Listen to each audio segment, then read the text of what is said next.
Y a-t-il une vie après la mort ? Tout être humain, lucide sur sa finitude, se pose cette question essentielle. Les réponses sont bien sûr différentes si l'on est athée, agnostique ou croyant, mais depuis quelques années, des témoignages troublants, bouleversants, nous sont rapportés par des personnes qui ont été déclarées mortes cliniquement pendant quelques minutes, puis réanimées. On parle alors d'EMI, des expériences de mort imminente. Docteur Patrick Tellier, vous êtes médecin et nous allons le voir, vous vous intéressez de très près à ces EMI.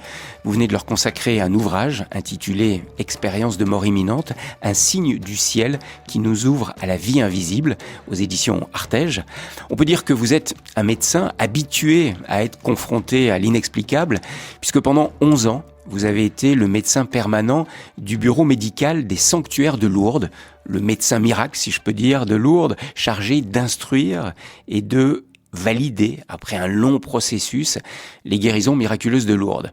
Alors avant de parler de ces expériences de mort imminente avec vous, j'aimerais que vous nous expliquiez d'abord en quoi consistait votre travail assez hors du commun comme médecin à Lourdes. Je me suis passionné par ce que j'ai fait pendant ces 11 années. Je peux dire que je voyais des miracles tous les jours. Quand je dis ça, on n'y croit pas, mais c'est vrai. Des miracles, pas forcément extraordinaires. Ah oui, qu'est-ce que vous mettez sur le mot de miracle ? Des signes de la présence de Dieu. Voilà ce que je mets sous le nom de miracle. Alors moi, j'avais beaucoup de choses à faire, en fait. On n'imagine pas, on croit qu'il suffisait... il faut attendre, en effet, les déclarations volontaires et spontanées des personnes qui estiment avoir bénéficié d'une grâce de guérison par l'intercession de Notre-Dame de Lourdes. J'étais là pour ça. Il y en avait à peu près une par semaine, en gros. Une personne qui venait vous voir et pour vous dire « j'ai été guéri ». Oui, quand même. À peu près une par semaine, on n'imagine pas, mais ça fait quand même pas mal. Bon, ça, c'était le premier travail. Donc, à partir de là, vous voyez, à peu près une 40-45 par an. Il fallait continuer à authentifier ces guérisons. En général, sur les 45, il y en avait 5-6 qui restaient au bout de l'année. Le reste, c'était des choses plus banales, qui de toute façon n'auraient pas pu être reconnues comme miracles. Donc ça n'allait pas tellement plus loin. Mais tout était enregistré, gardé, etc. Donc ça, c'est le premier travail. Et puis j'avais deuxièmement à recevoir toutes les personnes qui avaient pu bénéficier avant, précédemment. Ça pouvait être l'année précédente, ça pouvait être 10 ans avant, 20 ans avant, 30 ans avant. Et qui revenaient à Lourdes. D'une guérison. Et ils revenaient en parler. Voilà. Donc ça, c'était toujours intéressant. Ou des enfants, des descendants, des personnes qui avaient... Voilà. Bon. Après, il y avait aussi à organiser les soins sur place, parce qu'il y a quand même beaucoup de gens qui passent à Lourdes. Il faut organiser la présence des médecins, des infirmières, un poste de secours qui soit efficace, etc. Parce que vous n'étiez pas le seul médecin sur place. Alors, il y a une équipe de combien de personnes ? Je recevais tous les médecins qui passent à Lourdes.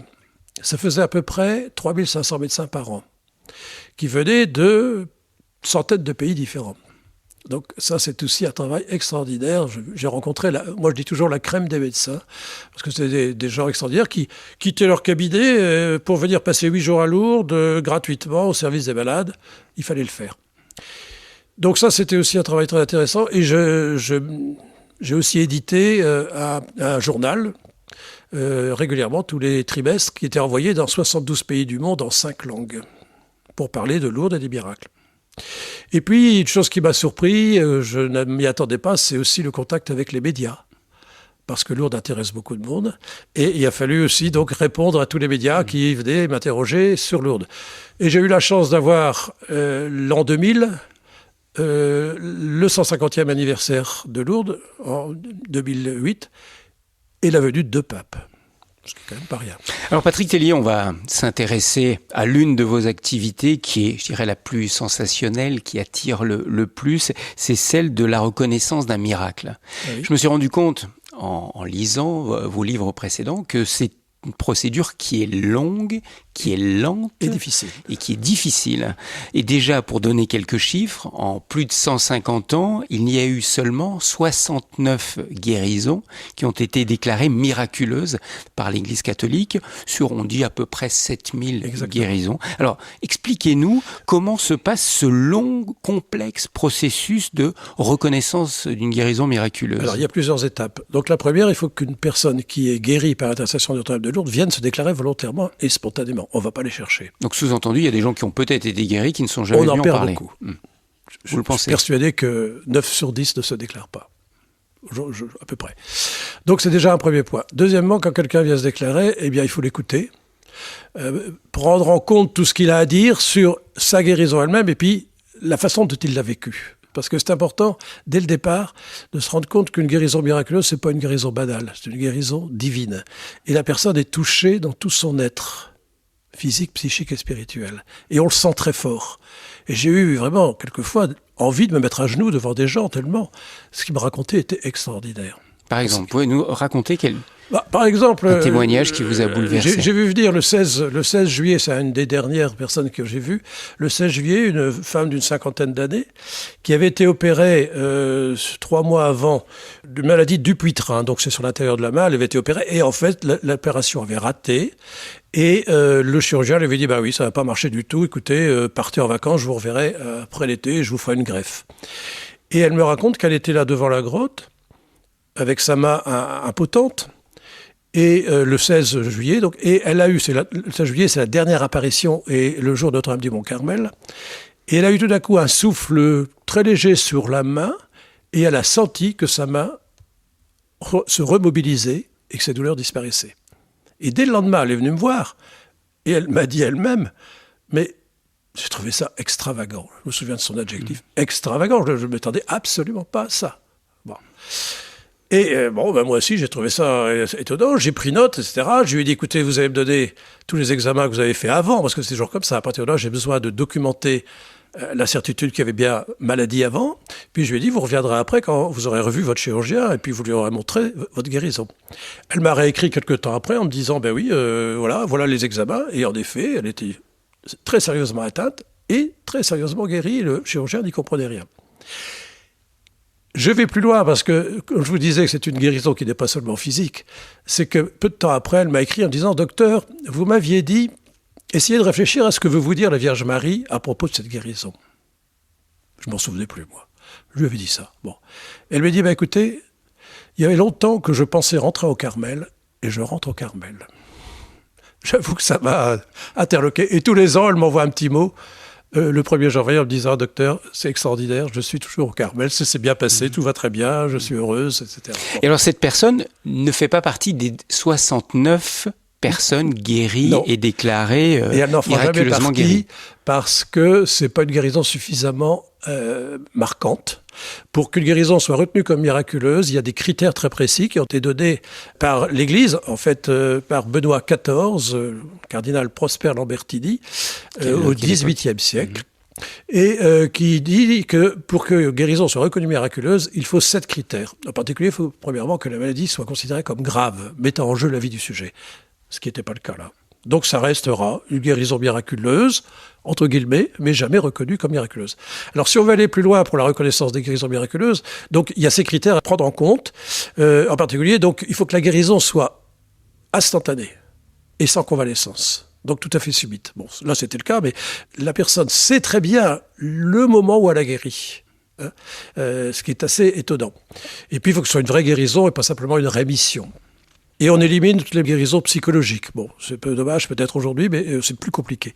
Donc voilà, à partir de là, si le comité médical international de Lourdes, qui se réunit une fois par an et qui reprend tous les cas qui ont déjà été travaillés, authentifiés par les médecins qui passent à Lourdes, s'il considère que cette guérison n'a pas d'explication médicale, le dossier, à ce moment-là, est envoyé à l'évêque du guéri, qui peut être donc un évêque de n'importe quel pays du monde, d'un diocèse, et c'est l'évêque, en tant que ordinaire du lieu, qui dira s'il estime bon de reconnaître cette guérison comme miraculeuse. C'est comme ça, vous voyez que il n'y en a eu que 69 finalement. Mais j'espère qu'il y en aura une 70e bientôt.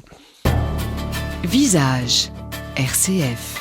Patrick Tellier, je rappelle que vous avez été pendant 11 ans médecin permanent du bureau médical des sanctuaires de Lourdes.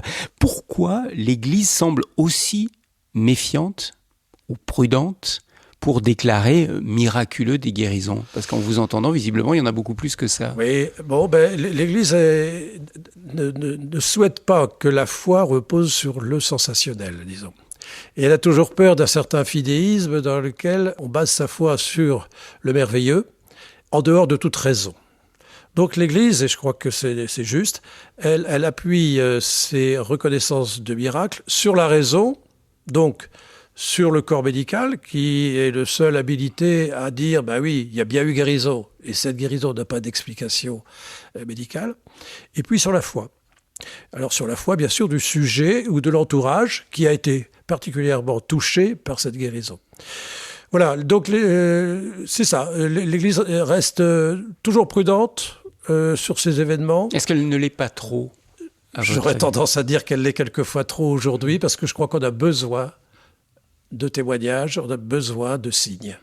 Et on n'est plus au 19e siècle où c'était plus apologétique. Il fallait démontrer que la foi, l'Église était plus forte que la science, je dirais. Non, aujourd'hui, on n'est plus là du tout. Aujourd'hui, je crois que les jeunes et les gens ont besoin de signes forts.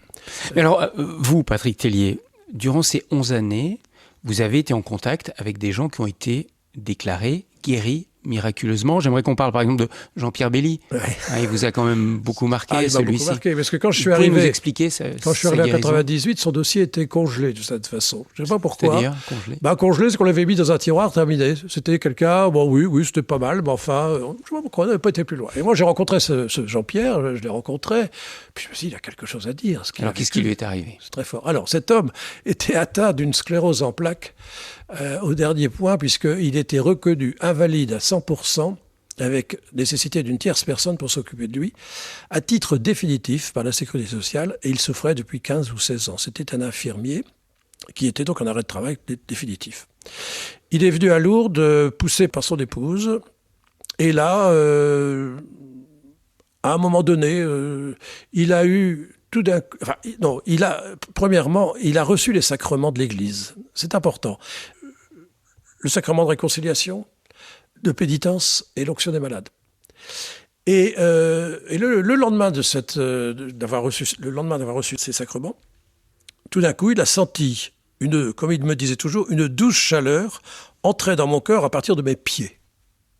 Et cette chaleur, me disait-il, s'est diffusée dans tout mon organisme jusqu'à chacune de mes cellules, provoquant ma guérison.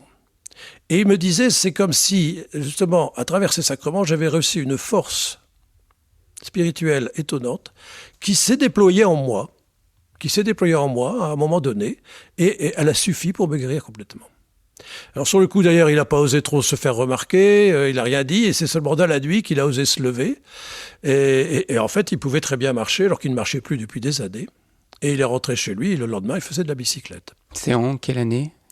Alors, il a guéri en 87 et il a été reconnu en 98 quand je suis arrivé, parce que j'ai repris son dossier, je l'ai présenté au comité médical international, on l'a travaillé assez sérieusement, et puis finalement, son dossier a été envoyé à l'évêque d'Angoulême, qui a reconnu que c'était le 67e miraculé de Lourdes. Pourquoi lui ? Et pourquoi pas tous ceux qui viennent demander leur guérison? Il y a combien? 6 millions, je crois, à peu près de personnes qui viennent. Peut-être un peu moins. Dans 5. Les grandes années, 6 millions. Ouais. Mais enfin, mais déjà, s'il y avait 4 millions, ce serait pas mal. Et beaucoup viennent pour guérir. Entre 4 et 6 millions. Et beaucoup de gens viennent demander des guérisons. Et puis, il n'y en a pas tant que ça, finalement. Alors pourquoi lui ? Il y en a peut-être plus qu'on imagine. Mais alors pourquoi ? Mais bon, je crois que... Alors, bon, j'ai pas la réponse, d'abord. Parce que vous pourquoi êtes Dieu guérit-il ? Parce que ça vient de Dieu. Bon, pour moi, c'est une guérison divine. Pourquoi guérit-il cet homme ? Pourquoi ne guérit-il pas cette petite fille à côté de lui, atteinte d'une maladie chronique grave Bon. C'était le Père Tardif qui disait, la première chose que je demanderai à Dieu en arrivant au ciel, c'est pourquoi il a guéri certains et pas d'autres. Là, on ne sait pas. Il faut lui faire confiance, c'est tout. Bon. Alors... Oui, il devrait y avoir certainement beaucoup plus de miracles à Lourdes. Moi, je crois qu'il y en a, mais ils ne sont pas forcément connus. Les gens ne se déclarent pas forcément. Oui, mais là, excusez-moi, vous bottez en touche d'une certaine manière. Alors, par rapport à ma question, qui est à savoir pourquoi Dieu va-t-il guérir une personne et pas une autre ? Oui, mais je ne suis pas Dieu, alors je ne peux pas vous répondre. Vous ne savez pas. Il n'y a pas de réponse pour vous. Pas de réponse. Et quand vous en avez parlé avec tous les ecclésiastiques, les dominicains, les évêques, qui viennent et qui sont confrontés eux aussi à cette question, qu'est-ce qu'ils vous disent ? Non, voilà, ça c'est toujours le mystère, c'est un mystère qui nous dépasse, mais je crois que malgré tout, il faut toujours prier pour la guérison des gens qui sont malades. Pour moi, c'est fondamental, et le Seigneur, dans l'a dit dans tous les évangiles, priez pour les malades, guérissez les malades. Bon, donc c'est notre devoir de prier, de guérir pour les malades. Je crois que à Lourdes, c'est un lieu particulièrement béni pour ça, et il faut qu'on continue à prier, à prier pour les guérisons des malades. Et il y a eu et il y aura toujours des guérisons à Lourdes. Ça, j'en suis persuadé. Docteur Patrick Tellier, tout à l'heure, vous avez utilisé le mot de signe. J'aimerais que vous m'expliquiez, un miracle, c'est un signe. Oui. Qu'est-ce que c'est un signe ? Un signe, c'est quand vous serrez la main de quelqu'un, c'est un signe. Quand vous voyez un sens interdit, c'est un signe. En fait, un signe nous laisse libres. C'est ça qui est important. Le signe est un symbole, finalement, qui nous rappelle quelque chose de plus profond. Et le signe a comme originalité de nous laisser entièrement libres. Le miracle, donc, c'est un signe qui nous est fait pour que nous ouvrions sur le divin, puisque c'est Dieu qui donne ce signe.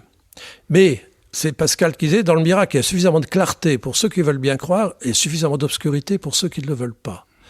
Voilà le signe. Donc c'est un signe donné pour nous interpeller. Après, c'est à chacun de répondre.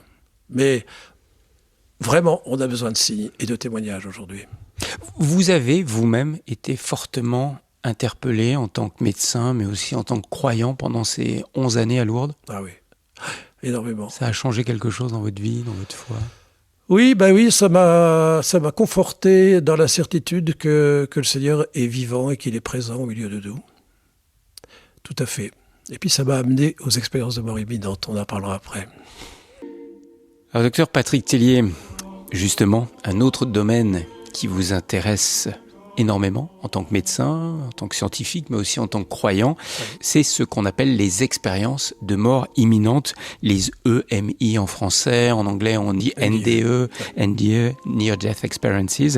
Alors là aussi, qu'est-ce qui vous a amené à vous intéresser à ce que nous allons développer maintenant, mais essayer de mieux comprendre avec vous, ces expériences de mort imminente ? Alors le premier livre, le livre Princeps, je dirais du père, entre guillemets, des expériences imminentes, de Raymond Moody. Docteur Raymond Moody. Docteur Raymond Moody, un Américain qui a exactement mon âge, il est né en 1944.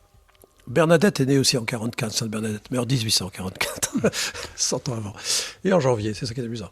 Mais bon, voilà, un signe, tu vois. Et le docteur Moody a sorti son livre en 1975 en France, et j'avais été très impressionné. Comme d'autres d'ailleurs, parce que jusque-là, on n'imaginait pas qu'on pouvait être déclaré mort et revenir à la vie. C'était le début des réanimations cardiaques. Faut imaginer que dans les années 60, quand j'ai fait médecine, on n'avait pas beaucoup de gens qui revenaient à la vie en les réanimant. On commençait seulement à parler du massage cardiaque, par exemple. Je me souviens, en fin d'année de médecine, dans les années 69-70. Alors, soyons précis pour ceux qui nous écoutent et qui ne connaissent pas. Quand vous dites revenir à la vie, là, on n'est pas dans le miracle, on n'est pas dans la résurrection. Non. On est face à une personne qui est donnée mort clinique. Clinique. Donc, c'est-à-dire son cœur s'est arrêté, plus, oui. Et électroencéphalogramme plat. Quoi. Tout à fait. Plus d'activité au niveau du cerveau. Plus d'activité cérébrale. Aucune activité cérébrale. Et cette personne-là est donnée mort clinique pendant combien ? Quelques minutes ? Quelques minutes, mais ça peut être variable. Ça peut être 10, 15 minutes quelquefois. C'est assez étonnant. Et on réanime cette vie. Alors voilà, maintenant on a des moyens, des chocs cardiaques en particulier, qui font que la personne peut revenir à la vie. Et quelquefois, pas toujours là aussi, pourquoi ? Mais dans 20% des cas à peu près, la personne a vécu pendant ce temps où elle était morte cliniquement une expérience de vie extraordinaire. Elle est allée dans un autre monde qui la transforme complètement. Et c'est ce qu'on appelle une expérience de mort imminente. Vous avez recueilli, quand vous étiez à Lourdes, des témoignages de personnes qui avaient vécu ce genre de choses ? Oui, j'en ai recueilli. J'en donne un témoignage dans mon livre. Mon premier témoignage, c'est un monsieur qui avait vécu ça. J'en ai eu d'autres, mais je ne pouvais pas donner tous les témoignages. Et puis, certains témoignages peuvent être transmis, pas d'autres. J'en ai eu au moins une douzaine. Et je peux vous dire qu'à chaque fois, j'ai été très interpellé par ces personnes, comme j'étais interpellé par les personnes qui avaient vécu une guérison miraculeuse. C'est du même acabit. Comment vous pourriez définir ça ? Ils ne sont pas fiers, il n'y a pas de fanfaronnade face à une expérience comme ça ? Pas du tout. Les uns comme les autres vous transmettent une expérience surréelle, je dirais, tellement elle est vraie. Avec un accent de sincérité étonnant, qu'on ne peut qu'admirer, je dirais. Moi, je suis toujours resté pantois et on voit bien qu'il ne l'invente absolument pas, c'est pas possible. Il y a de la sincérité dans ce qu'il s'exprime. Il y a une sincérité. Ne dites pas que ce ne sont pas des illuminés. Non, pas du tout. Alors j'en ai eu des illuminés, hein, j'en ai eu. Ça se voit tout de suite. Enfin, c'est tellement évident que bon, on laisse courir et puis on dit là merci. aussi, on en rencontre dans votre métier. Oui, ça, j'en ai rencontré. Ça, c'est clair. Mais ceux-là, non. Ceux-là, comme je vous disais tout à l'heure, on a envie de se mettre à genoux devant eux ou avec eux en disant merci Seigneur, là, ce que vous avez vécu, c'est extraordinaire. C'est des gens qui ont fait l'expérience de Dieu. Alors, ce qui est intéressant, Patrick Tellier, c'est que ces témoignages de personnes qui ont vécu ces expériences de mort imminente, on en retrouve partout sur la Terre. Oui. C'est pas localisé, c'est pas limité à un certain groupe de personnes. Ah non, alors ça... Et on en trouve à toutes les époques. C'est ce que vous nous expliquez dans le livre. Oui, c'est très ancien. Depuis des siècles et des siècles, ça a existé. Beaucoup de mystiques l'ont vécu et l'ont raconté, on pourrait y revenir. Mais ce qui est assez étonnant aujourd'hui, c'est que depuis une quarantaine d'années, grâce justement au progrès de réanimation médicale, il y en a de plus en plus. Donc on a possibilité de les trouver, il suffit de chercher un peu, de surfer sur Internet, on en trouve. Et je peux vous dire que depuis que j'ai écrit mon livre, j'ai fait quand même un certain nombre de dédicaces, mais disons quelques heures pour l'instant, parce qu'il est tout nouveau. J'ai eu depuis 6 cas de personnes qui m'ont raconté avoir vécu ces expériences de mort imminente en venant prendre un livre. Donc il y en a de plus en plus. Et alors, parce que certains se disent, mais est-ce que c'est pas des gens qui sont dans le New Age qui vous partagent ça? Alors, ça a été récupéré beaucoup par le New Age, et c'est bien pourquoi j'ai voulu écrire un livre un peu plus fondé sur la foi catholique, si vous voulez, parce que dans le New Age, en effet, ils aiment tout ce qui est extraordinaire. Et c'est là où, en effet, l'Église a raison d'être prudente. Ils aiment tout le sensationnel. Mais malheureusement, c'est toujours assez trouble. C'est toujours mélangé avec la communication avec les morts, le channeling, comme on dit aujourd'hui aux États-Unis, avec la réincarnation, etc. C'est dommage. Et c'est dommage que jusqu'à maintenant, enfin, je trouvais qu'il fallait qu'un catholique puisse dire, ben non, en fait, ces expériences de mort imminente nous prouvent d'une certaine façon que ce que dit l'Église depuis 20 siècles est vrai, qu'il y a quelque chose après. Alors, qu'y a-t-il ? Patrick Tellier, vous exprimez dans votre livre 9 phases d'une expérience de mort imminente. Alors j'aimerais qu'on voit ces 9 phases. Que se passe-t-il quand une personne meurt cliniquement ? Alors la première, c'est la décorporation. Alors la décorporation, c'est la première phase qui peut arriver assez facilement. Je vous donne un petit exemple récent. J'avais signé quelques livres à la sortie d'une messe pour la commémoration des défunts, c'était à la cathédrale de Bayonne. Je sors en courant parce que j'étais pressé, je devais rejoindre ma voiture qui était à un quart d'heure de là, j'avais un rendez-vous. Tout d'un coup, une dame en voiture s'arrête à ma hauteur, me dit « Docteur, où est-ce que vous courez ?» Je dis « Je cherche ma voiture. »« Montez dans ma voiture, je vais vous raconter quelque chose. » Et elle m'a dit « Écoutez, quand j'avais 31 ans, j'ai été opéré d'une péritonite, j'ai failli mourir. » Et je suis parti dans la hauteur du plafond de la clinique. Et j'ai vu mon chirurgien et une infirmière qui s'activait sur moi pour essayer de me réanimer. Et puis je suis revenu à la vie. Alors j'ai dit à l'infirmière, « vous avez eu du mal avec moi. » Elle m'a dit, « Mais non, madame, non, rassurez-vous, mais non, tout s'est passé très bien. » « Ah non, elle dit, « Je sais très bien. Je vous ai vu. Je vous ai vu. » Et le plus drôle, elle me dit, c'est que le chirurgien avait un grain de beauté dans le cou, comme moi. Et c'est comme ça que je l'ai retenu. Alors là, l'infirmière, elle n'est pas revenue. Mais comment vous savez que le chirurgien a le grain de beauté dans le cou ? Elle dit, je l'ai vu. Voilà. Donc ça, c'est la décorporation. Donc, décorporation, il y a beaucoup de témoignages là-dessus, de gens qui quittent leur corps, qui sont même capables de voir ce qui se passe dans d'autres pièces que là où ils ont été opérés. Ensuite, il y a ce que vous appelez changement d'état du corps. Oui, alors là, à partir de là, ce qui est assez étonnant, c'est que ces gens peuvent circuler dans l'espace. Ils peuvent se retrouver chez eux, ils peuvent se retrouver à des kilomètres de là. J'en donne des témoignages d'un abbé de Robert qui a été fusillé en Algérie et qui a été resté mort quelque temps, qui est revenu à la vie et il était reparti dans la chambre de ses parents. Et là, il a vu qu'ils avaient changé le lit de place. Et quand il a dit ça à ses parents, ils en sont pas revenus parce qu'il était en Algérie. Bon, voilà. Donc là, on a l'impression qu'ils sortent de la notion d'espace-temps. Complètement, oui. Voilà. Le corps n'est plus le même, c'est un corps spirituel d'une certaine façon. Troisième phase d'une expérience de mort imminente, c'est le fameux passage dans un tunnel. Ce fameux tunnel, représenté d'ailleurs par Jérôme Bosch dans un de ses tableaux. Exactement. C'est une espèce d'aspiration dans un tunnel blanc. Blanc. Là aussi, ces derniers jours, j'ai une dame qui a vu mon livre et la couverture, on voit la couverture sur laquelle on voit un tunnel. Vous savez ça, c'est moche. Hein. Moi, je l'ai vu. C'était 1 million de fois plus merveilleux. Bon. C'est pas du tout comme vous l'avez représenté avec une forme de rocher. Vous avez fait ce que vous avez pu pour la couverture. C'est pas moi qui l'ai fait. Bon, c'est pas mal quand même. Mais elle m'a dit c'était 1000 fois plus merveilleux, avec en plus une musique que vous pouvez pas en entendre sur Terre. Bon, voilà. Donc il y a ce passage dans le tunnel, la personne est comme aspirée dans ce tunnel. Oui. Et autre étape, rencontre avec des personnes spirituelles. Alors, on décrit souvent des personnes qui sont souvent mortes. des personnes défuntes, tout à fait. Des personnes défuntes que l'expérienceur, comme on dit aujourd'hui, c'est que ceux qui font cette expérience, a pu connaître ou n'a pas pu connaître. Le plus étonnant, c'est des gens qui découvrent, par exemple, qu'ils ont un frère ou une sœur mort auparavant, qu'ils n'avaient jamais connu. C'est assez étonnant quand même. Mais ils retrouvent souvent en fait des parents. Des amis défunts. Qui les accueillent, qui les rassurent. Ou alors vous avez cette histoire du petit garçon de 4 ans qui a rencontré une petite fille qui était sa sœur.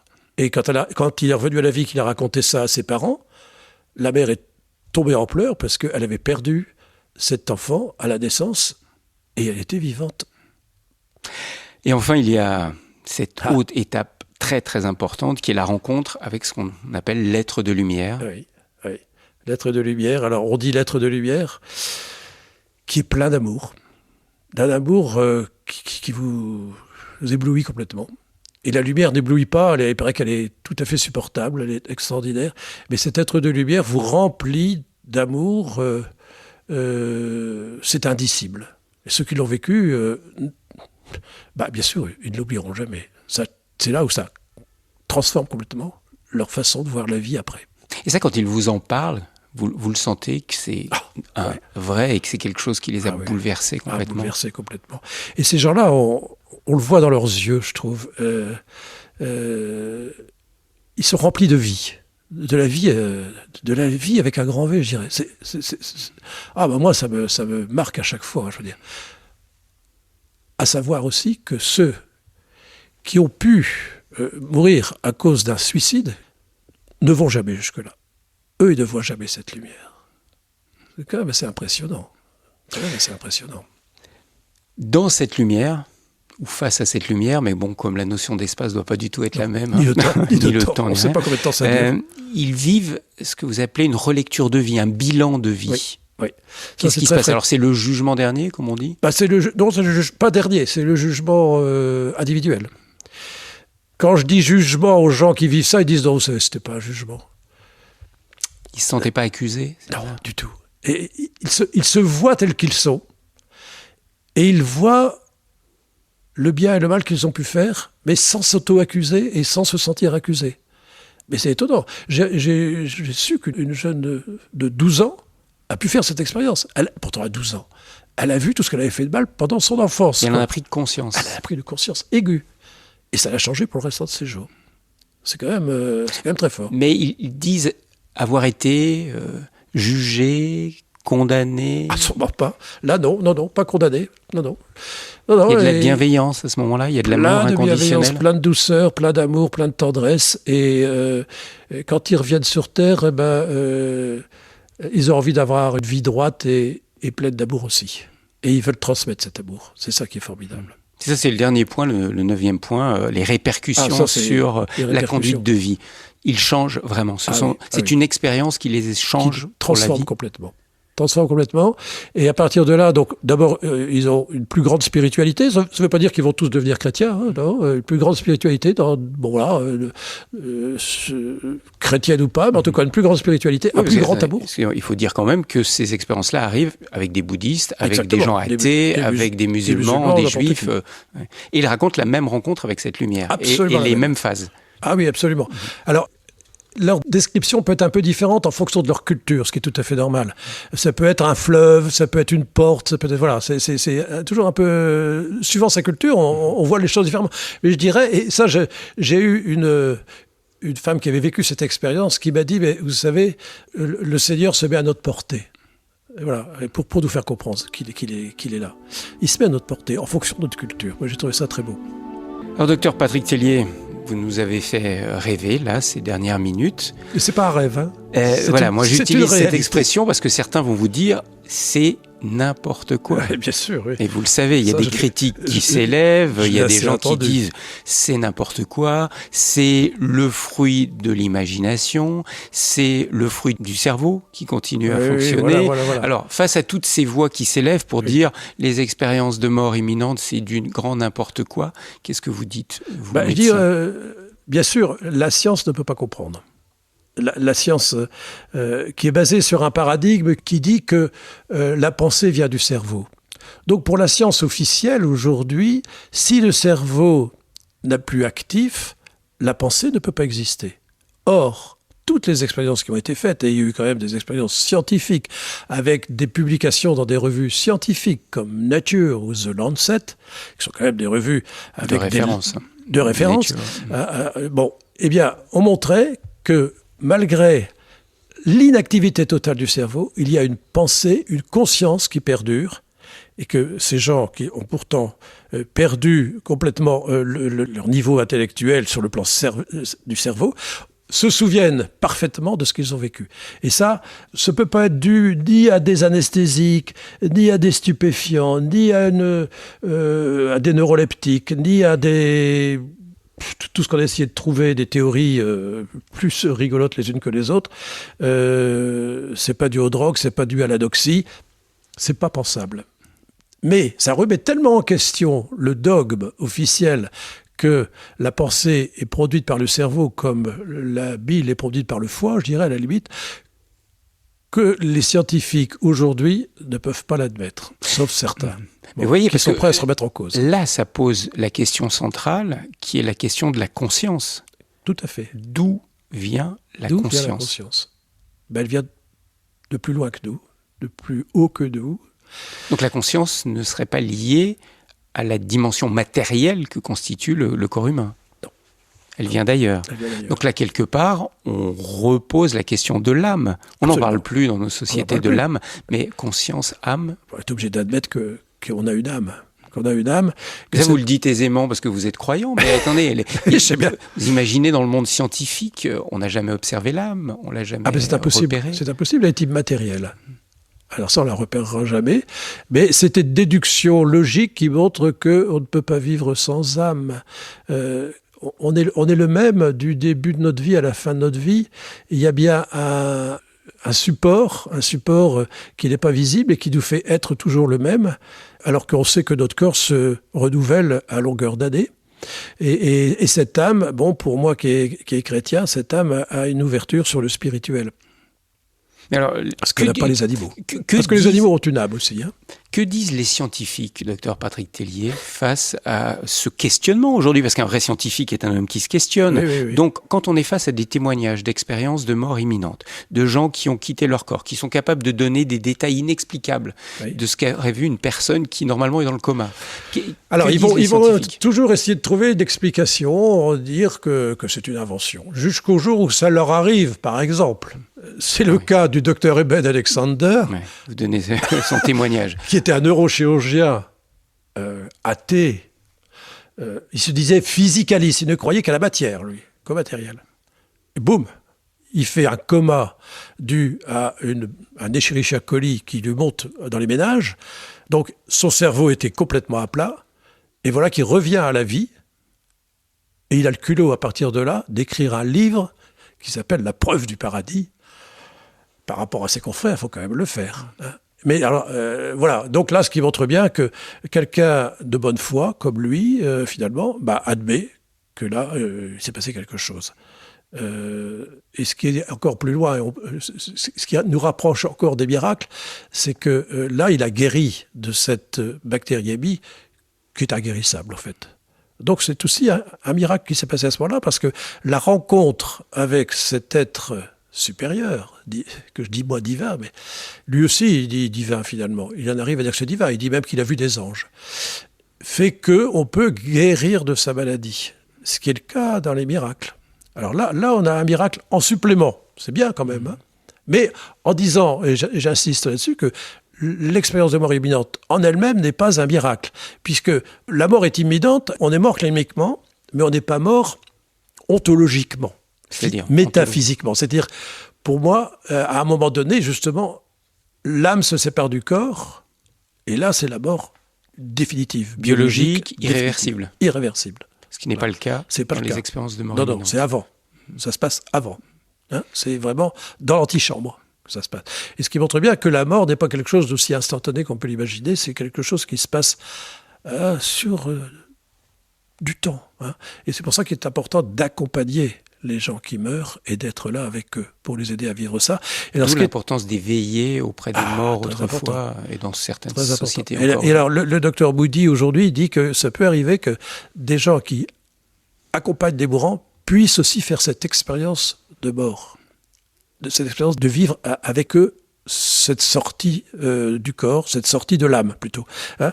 J'ai eu aussi un témoignage d'une femme qui m'a dit « J'ai eu mon petit qui est mort noyé dans une douve près d'un château.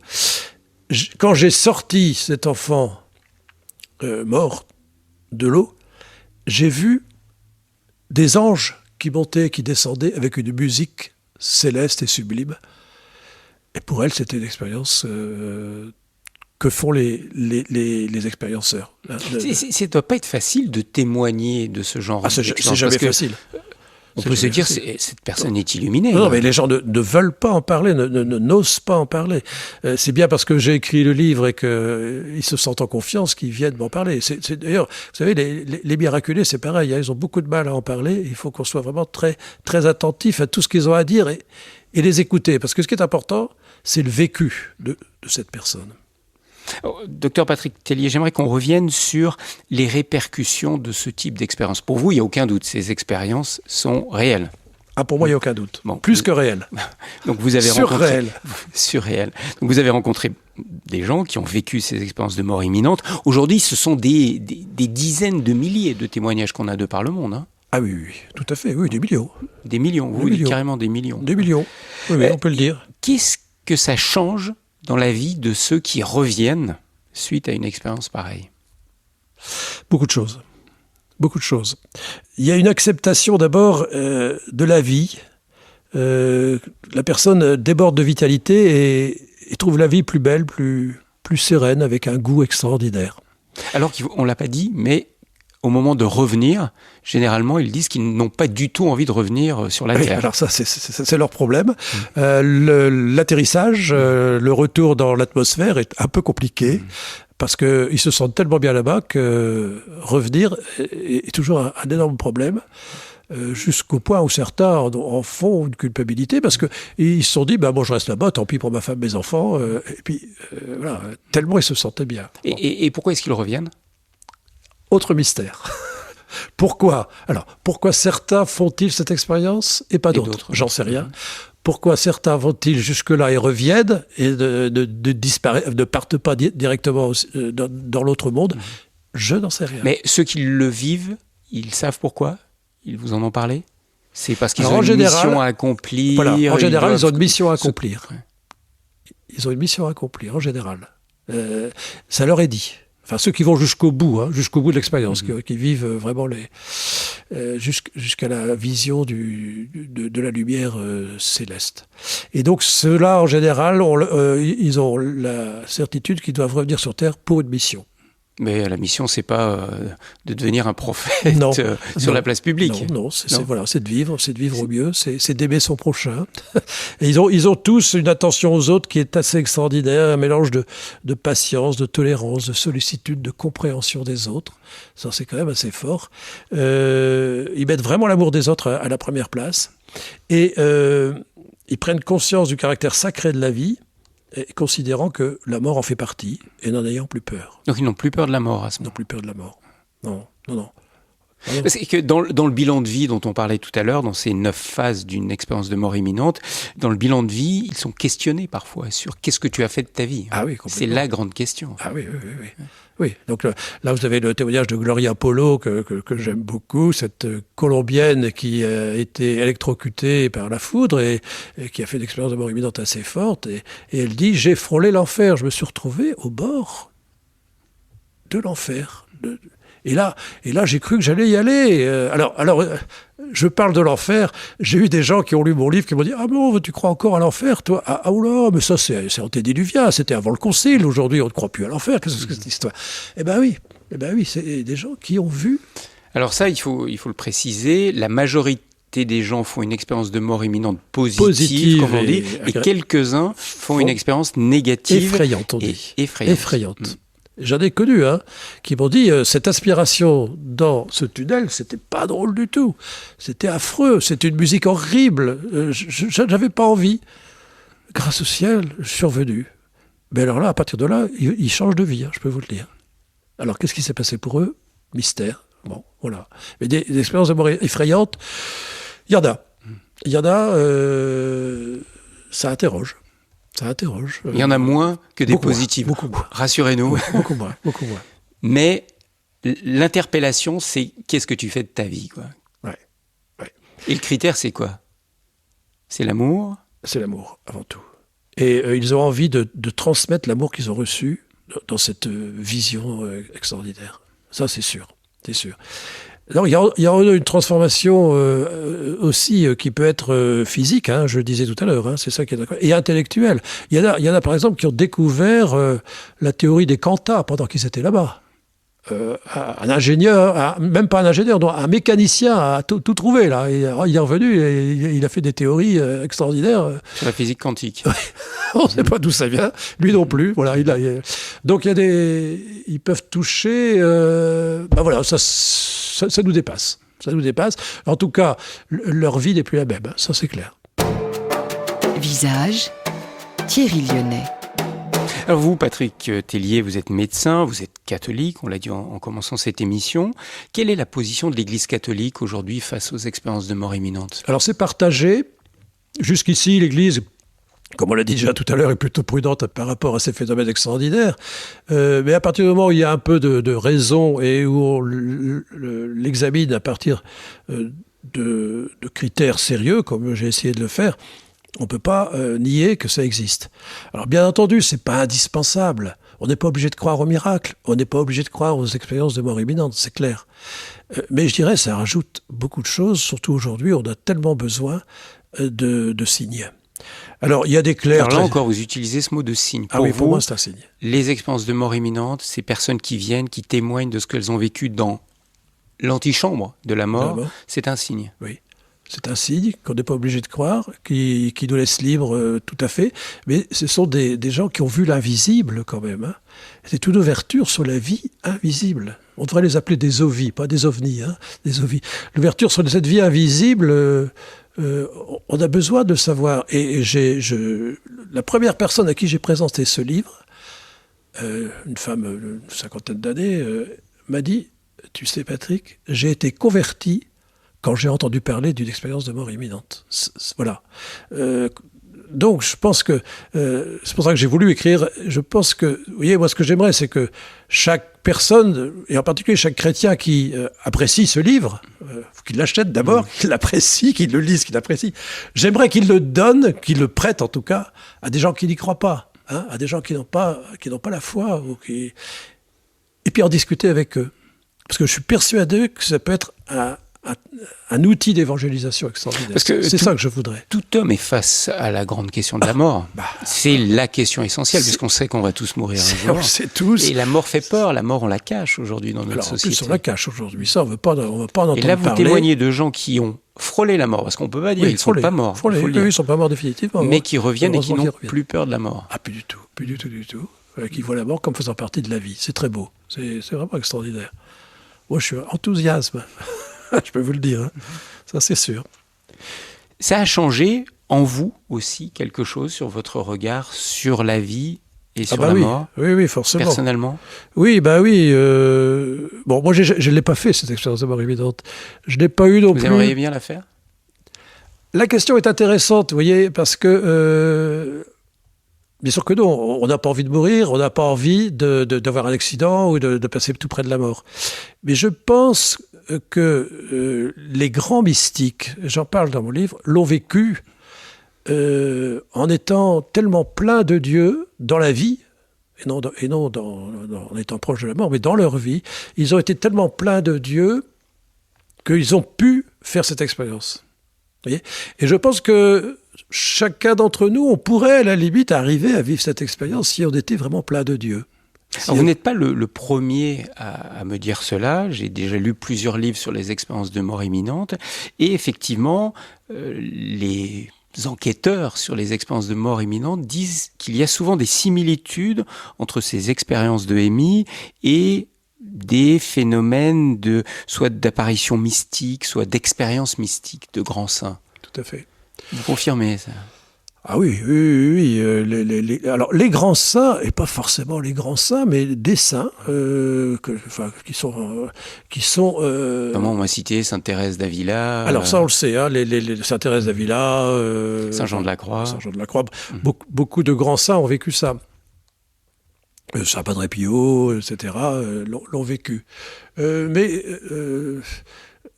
après tout, c'est pour nous tous, quoi. Si on était vraiment dans le Seigneur, je dirais, si notre âme spirituelle était remplie du Seigneur, je pense qu'on pourrait faire cette expérience-là.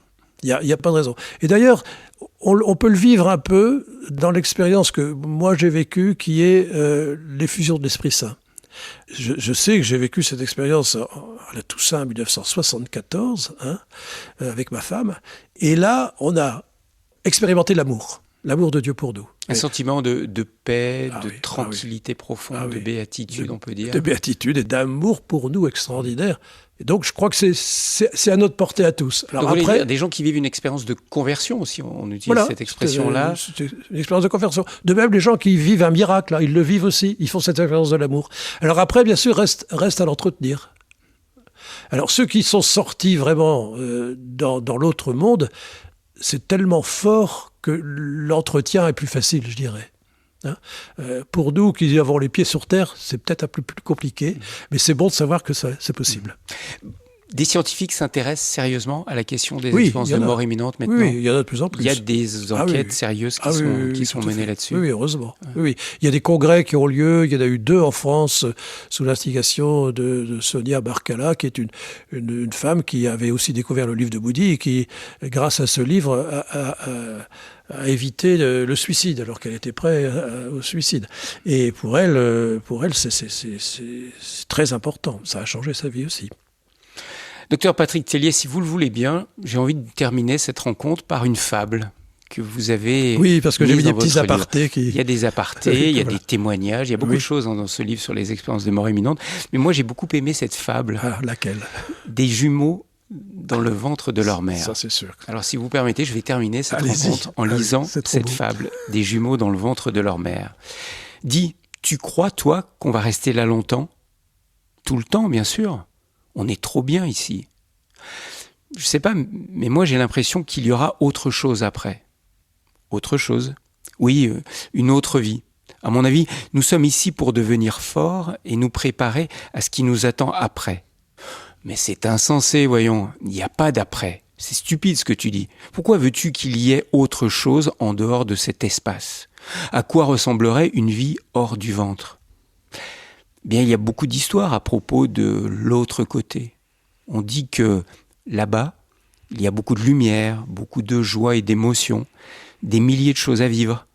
Par exemple, on dit que là-bas, on va manger avec notre bouche. Mais c'est n'importe quoi. Nous avons le cordon ombilical et c'est ça qui nous nourrit. Tout le monde le sait. On ne se nourrit pas avec la bouche.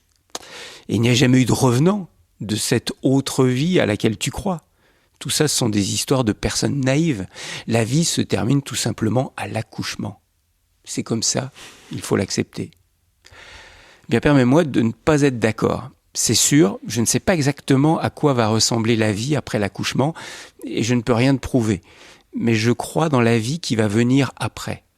Nous verrons notre maman, et elle nous aimera, et prendra soin de nous. Maman ? Tu veux dire que tu crois en maman ? Et où se trouve-t-elle ? Mais elle est partout, tu le sens bien. Elle est là, partout, autour de nous. Nous sommes faits d'elle, et c'est grâce à elle que nous vivons. Sans elle, nous ne serions pas là.